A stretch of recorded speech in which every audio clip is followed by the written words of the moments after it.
Okay, so it's time for another what am I sowing and growing video, and this one's for June and July, and this is the second time that I've recorded this because I forgot to put my mic on. So yeah, I'm looking at my iPad and the database view, and there's links to that down below, so all the kind of nitty-gritty details you can find down there. And you will see that I'm now showing on this view the pots that I'm using, the type of pots, and any kind of protection that I'm using on the bed. So insect netting, or netting for heat, or polytunnel, polythene, or glass, or whatever it is. So hopefully you find that useful. So yeah, let me just pull this up so you can see it. Right, so we're ready to go. So we've got a lot of beetroot at the moment, which we're harvesting. We've been harvesting for about a month, and that is looking really lovely.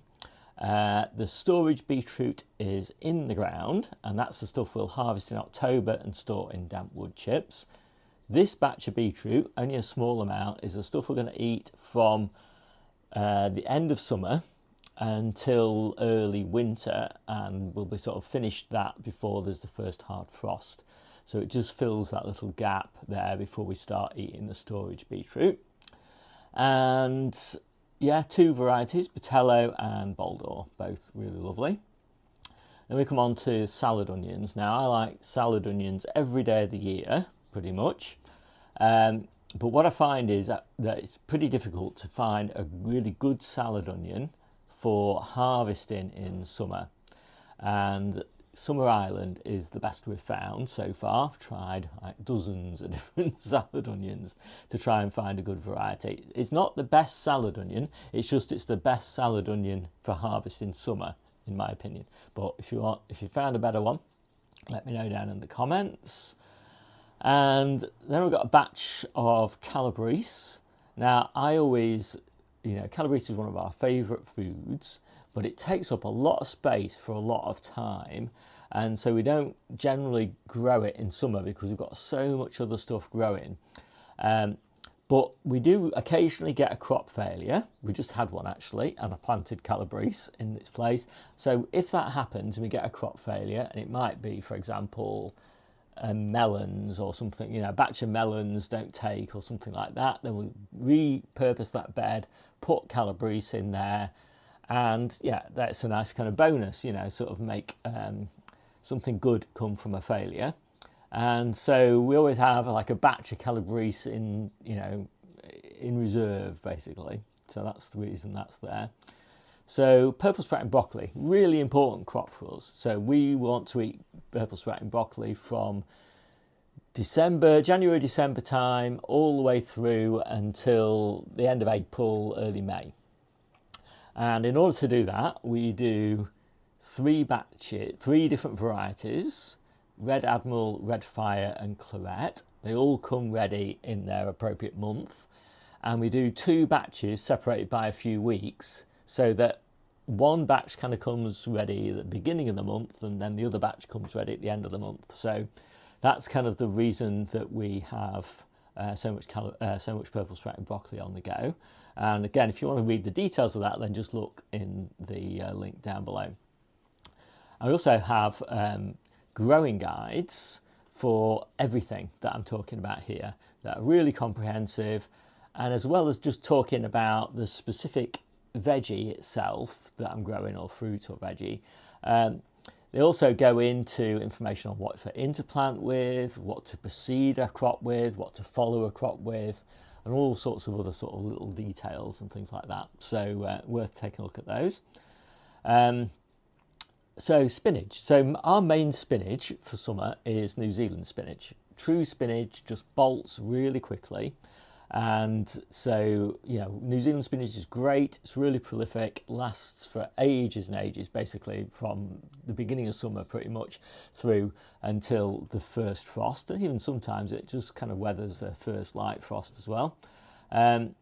So that's pretty good in summer, but I like baby leaf spinach in the salad mixes.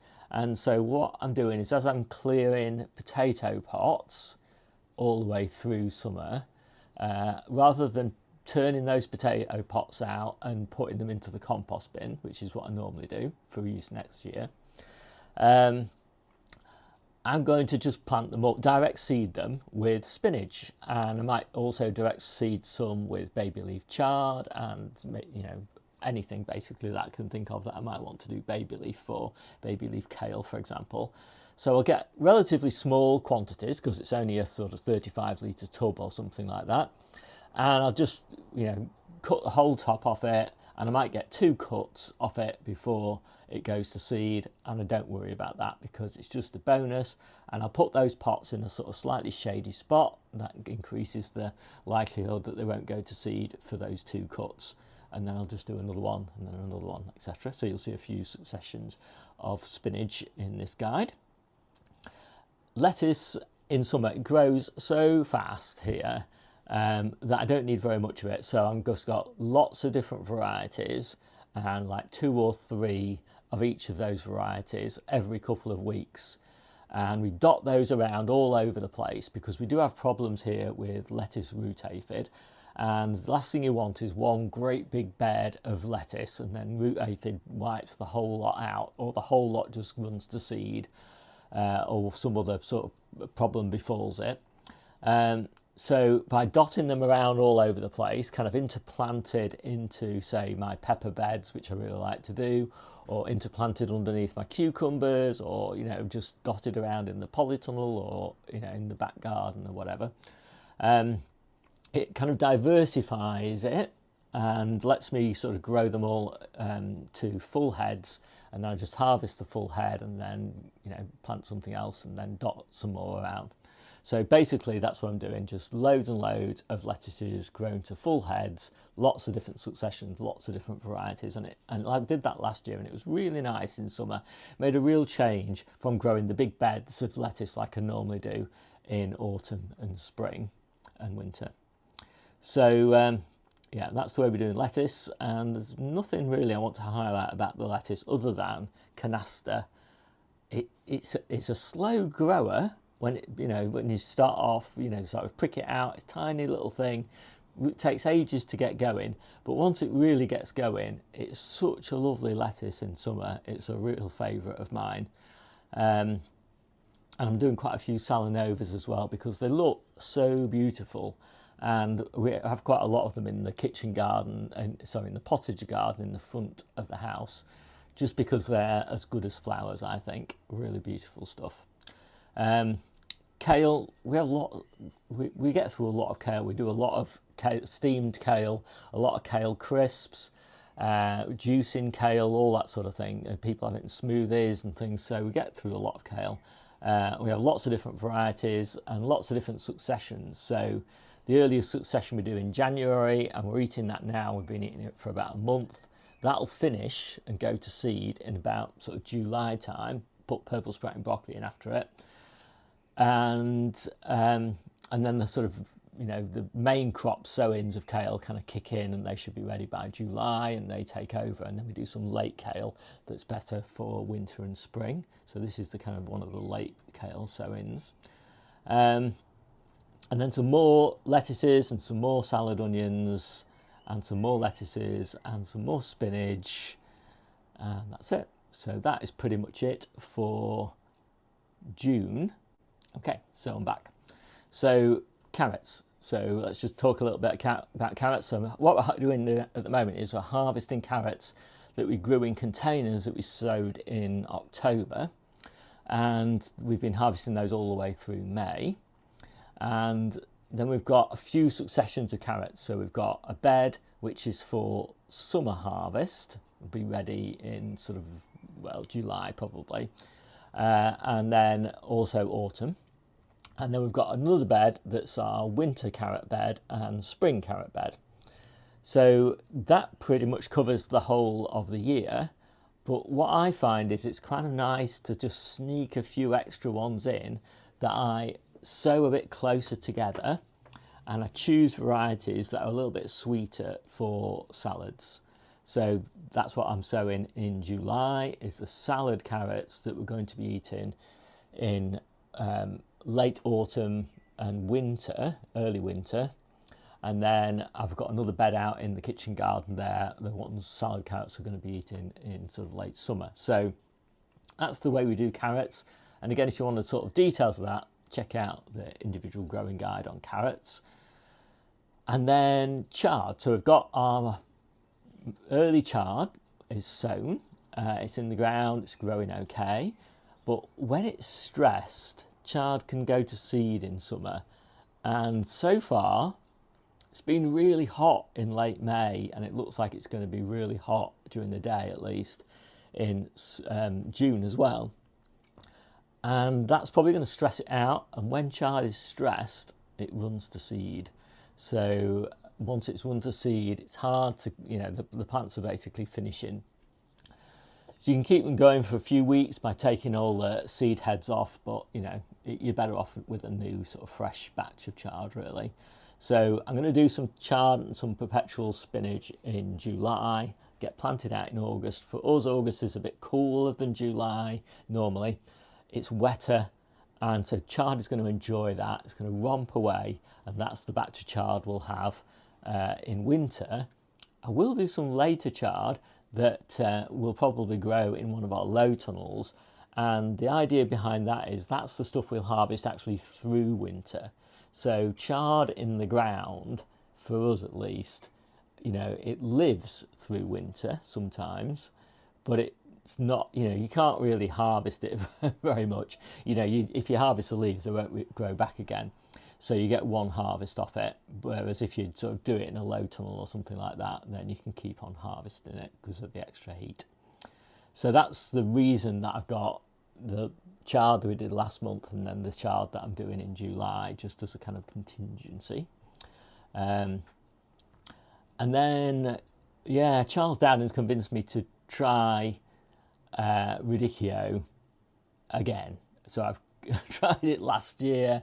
We did grow it years ago, and I'm not a huge fan of it, but he reckons that this particular variety, 506TT, what name, is really good. So we'll give it one more go this year. I'm only going to do 9 plants or something, so I'm not making a big commitment to it. But those plants are just the ones we're going to eat in December, and we don't have a lot of colour in the salads in December, and so that's the nice thing about Radicchio. It just adds that beautiful reddy sort of purple colour to the salad mixes, and that's worth a bit of an experiment. My little cat has just arrived in here to disrupt the video or add her own unique sound effects. And then maybe some more carrots. It's getting a bit late, sort of middle of July for carrots, but might be okay for salad carrots. And the reason that I'm not doing them all in July is just that the bed that they're going in is currently full of early red cabbages.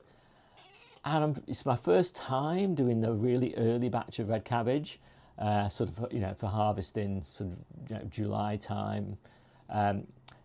So we'll see, really. I'm not quite sure about the timings of that bed. So that's why I've got 2 batches. And then we haven't had Asian greens for a couple of months. Well, we won't have had by July. We've actually got them now. But I want them again in August, and then all the way through until spring. And so the first succession is going to be Joy Choy, Red Pak Choy, and Tatsoi and Komatsuma. So quite a nice little selection there. Tried loads of different Asian greens. I keep coming back to those 3, and Komatsuma's a new one. I liked it in the salads. You just have to keep on harvesting it constantly, otherwise the leaves get really too big for a salad. So just a little bit, and it's going to go in the polytunnel, because I have a few little gaps opening up in the polytunnel. It seems to grow pretty well in the polytunnel. Even though it's really hot in the polytunnel, it just, you get a small harvest window, sort of August and September. And then the polytunnel's all cleared and replanted for winter, so it's quite nice just for that quick extra harvest. And then on the salad onion front, which I was talking about a lot for June sowing, by the time we get to late July, middle of July, I'm starting to sow my old favourite Guardsman again, and that's the one we're going to be eating through autumn. It's a little bit early, to do salad onions. You know, really, they don't like it quite so hot. So I'll try and grow those seedlings. I'll try and germinate them as cool as possible. So in a sort of cool corner of a bedroom with no light, sort of, you know, so as cold as I can keep it. And then I will try and grow them again in the coolest spot that I can find, and plant them out in an area where there's a little bit of shade and all that sort of thing. So just keep them growing as cool as possible. But they won't be fantastic. You know, I don't want to get anybody's hopes up that they're going to be like eating salad onions in April or eating salad onions in November and December when they're super sweet and crisp. They're okay. And if you like salad onions every day like I do, then they're better than nothing. And then we do a batch of celery, Victoria, and that's the celery we're going to be eating through winter. And what we do is we put it in big containers and we leave it outside until sometime in October, sort of late October, and we move it into the polytunnel. And it allows us to keep on harvesting it all the way through winter because of all that extra heat. You know, celery sometimes will survive outside, but you can't really keep on harvesting it, and the leaf quality or stem quality isn't so good. We do the same thing with parsley, late sowing of parsley for harvest from big containers in the polytunnel all the way through winter. And then we come to cabbages. So I'm not really doing very many cabbages this year. We reduced the number of cabbages we did last year. We generally just find we don't need them because we've got a lot of kale, we've got a lot of Brussels sprouts, we've got a lot of colettes, we've got perennial kales, we've got all these Asian greens, we've got chard, we've got such a wide variety of cooking greens. We just don't really need cabbages. And they take up a lot of ground for a really long time, and they're quite unpredictable because, you know, hard frost can wipe them out, and they often go to seed in spring before they've even hearted up. And so for all those reasons, I'm not a big fan. I might do one little bed of them, and that's why they're in here, just to remind me and to remind you. I make an exception for red cabbages because red cabbages are just so special and so unique that they're kind of worth growing and trying to get as long a season as possible from them. But green cabbages, no, not so important to me. Kale, though, still fairly important. We do lots of different varieties of kale, sort of 5 or 6 different varieties, and that gives us loads of different textures, loads of different tastes, loads of different sort of look, colours and all of that. And, you know, it's very reliable by comparison with cabbage. So, yeah, the more lettuces and more Asian greens and peas. So we started harvesting our peas about beginning of May, I think. And we start off with mange tout, and then we go to sugar snaps, and we only eat them fresh, so we don't really do big sort of peas for podding and freezing. But we like the sort of pea season to be extended a little bit, and traditionally, or normally, peas tend to get downy mildew if they're grown late in the season. But Terrain is a new variety, tried it last year, it worked really nicely, and we had peas all the way through October, and so it's kind of worth doing that late succession. And I say I really like my peas kind of quite early or quite late, so we don't get pea moth. So that's the logic there.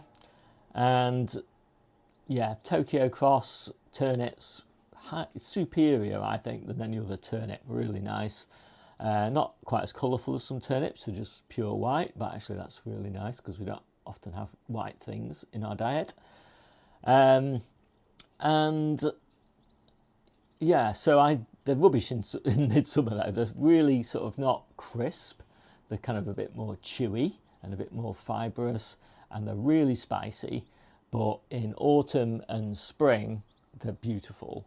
And so same with radish really, you know, very similar to radish. We don't grow radish in summer either. But anyway, we could start kicking off our turnips in July, late July, so that they're kind of maturing in September when the weather's cooling, and they're much nicer. And then we'll do some more in August, and then that's pretty much it for turnips. And that is it actually for this growing guide. So yeah, check out the details down below. My name's Steve. This is the Seaside Kitchen Garden and Allotment channel, and I'll see you soon.